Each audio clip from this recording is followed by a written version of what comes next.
Everyone, I Utkarsha Singh, lecturer of Department of Electrical Engineering, NIT Polytechnic, Nagpur. Student, today we are going to learn about insulation and its classification. The chapter name is Maintenance of Electrical Machine Insulation. On previous video, you have learned about the troubleshooting of transformer. In this video, you will be able to learn about the insulation and its classification.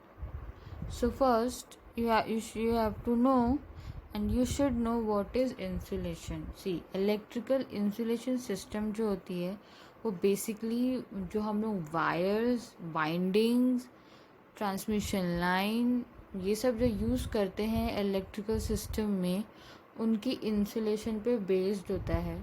ठीक है, जो भी insulation system जैसे कि wires हम generator, electrical motor, transformer या ऐसा कोई भी इलेक्ट्रिकल कंपोनेंट में हम यूज़ करते हैं उनको हम डिफरेंट क्लासेस में डिवाइड करते हैं according to their temperature and their temperature rise.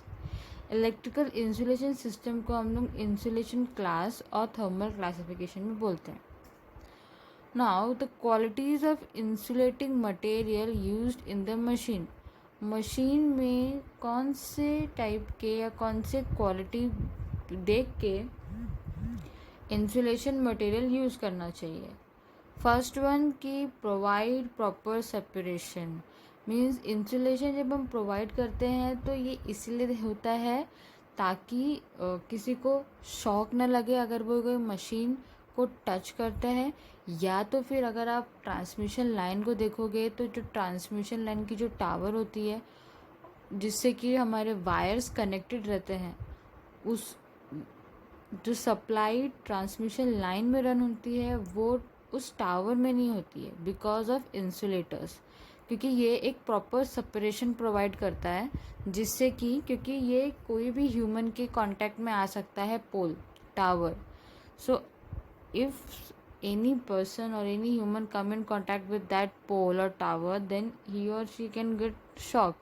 तो इसीलिए हम लोग इंसुलेटर लगाते हैं ताकि जो ट्रांसमिशन लाइन है वो ओवरहेड में ही फ्लो हो और वो भी हम उसमें भी इंसुलेशन प्रोवाइड करते हैं कंडक्टर्स में, ताकि इन केस अगर वायर्स में कोई डैमेज आया या ऐसा कोई भी डिज़ास्टर हुआ कि वायर्स टूट गई तो किसी को शॉक नहीं लगना चाहिए, इसलिए हम इंसुलेशन प्रोवाइड करते हैं. तो इसीलिए प्रॉपर सेपरेशन होना चाहिए.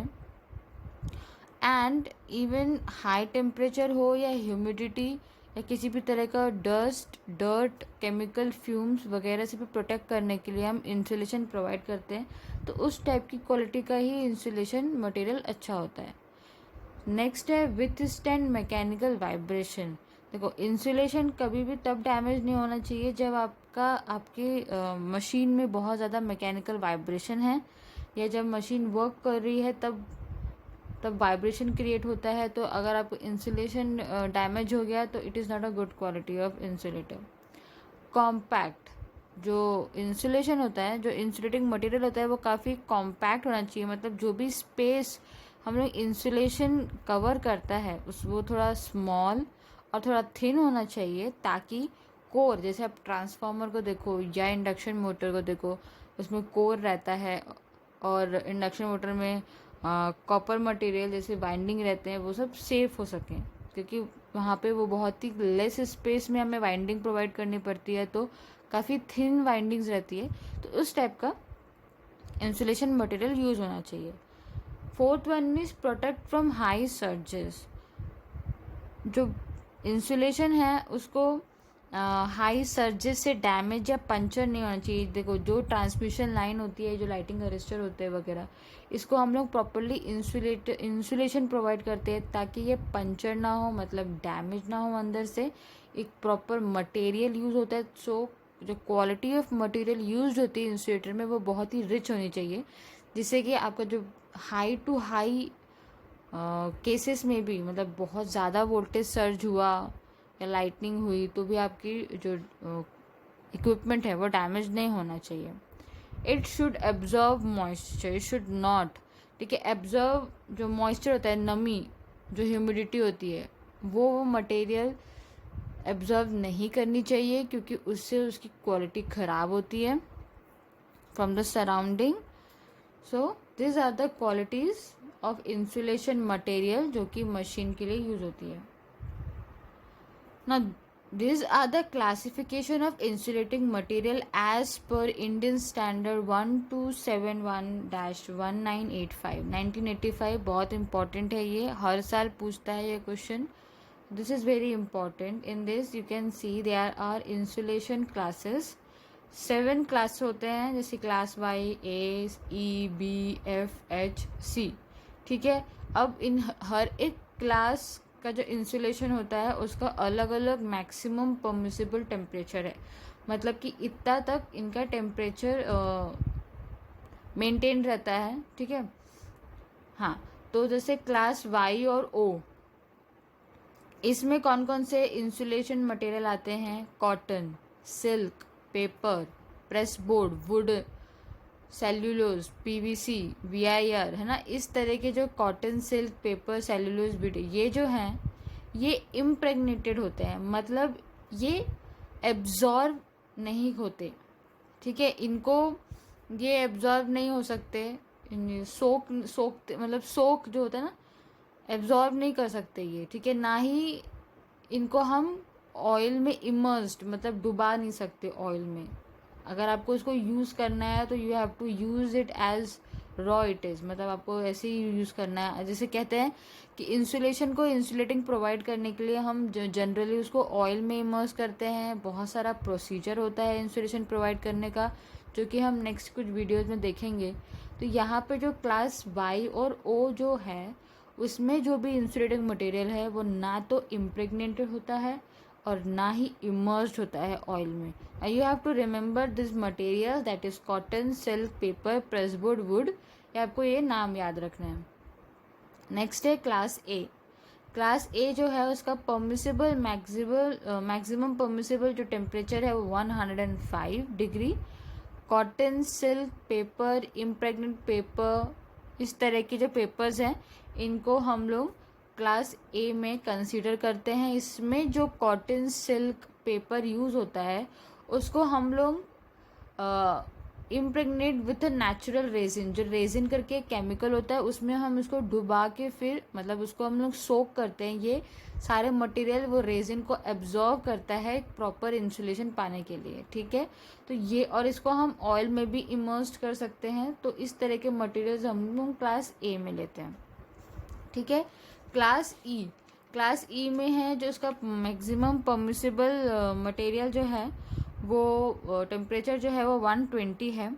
इस तरह के जो मटेरियल्स होते हैं ना क्लास ई के, वो कॉम्बिनेशन ऑफ मटेरियल्स होते हैं जो कि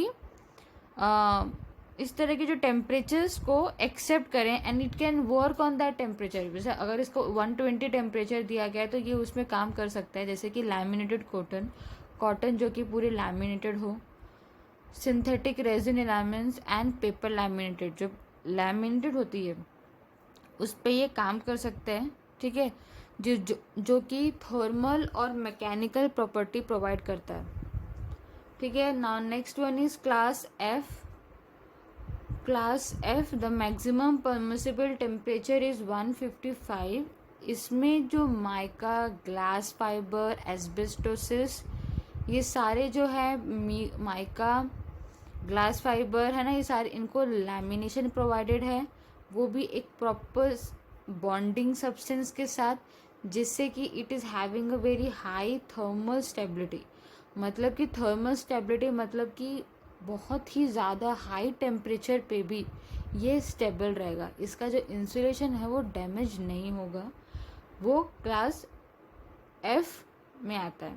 ठीक है. क्लास एच 180 डिग्री सेल्सियस इसका परमिसिबल टेम्परेचर है. ये इतने टेम्परेचर तक वर्क कर सकता है. इसमें ये एक तरह का पूरा इनऑर्गेनिक मटेरियल जिसको हम लोग केमिकली बनाते हैं, जो मेन मेड केमिकल्स होते हैं वो, जैसे कि सिलिकॉन, एलिस्टोमा और मटेरियल जैसे कि माइका, ग्लास फाइबर, एस्बेस्टॉस. ठीक है. ये सारे जो हैं, ये सारे जो मटेरियल्स हैं ये सारे इनऑर्गेनिक हैं और ये सारे लैमिनेट होते हैं. आप कह सकते हो ऑयल से लैमिनेट होते हैं, प्लास्टिक से लैमिनेट हो सकते हैं, रेजिन एक केमिकल होता है उससे लैमिनेट हो सकते हैं इंसुलेशन प्रोवाइड करने के लिए, और ये 180 डिग्री पे भी वर्क कर सकते हैं। तो इसका थर्मल जो स्टेबिलिटी है वो काफ़ी अच्छा है। क्लास सी ओवर 180 डिग्री इसका मैक्सिमम टेम्परेचर है। ये जो है टोटली 100% इनऑर्गेनिक मटेरियल से बना है, जैसे कि पर्सिलिन। पर्सिलिन जो होता है वो जो जो ट्रांसमिशन लाइन में ओवरहेड में आपने इंसुलेटर देखा है जो ब्राउन कलर का होता है, वो सारे पोर्सिलिन के होते हैं या तो फिर ग्लास के बने होते हैं। तो porcelain is a good insulator. And ceramic, glass, quartz, asbestos, ये सारे जो है वो हाई थर्मल स्टेबिलिटी प्रोवाइड करते हैं इंसुलेटर्स को। ठीक है, so these are the classification of insulation. In this video you have learned about insulation and classification, PO mapping, PO1, 2, 3 and PSO10, PSO1. Next slide will be on factor affecting life of insulating material. Thank you.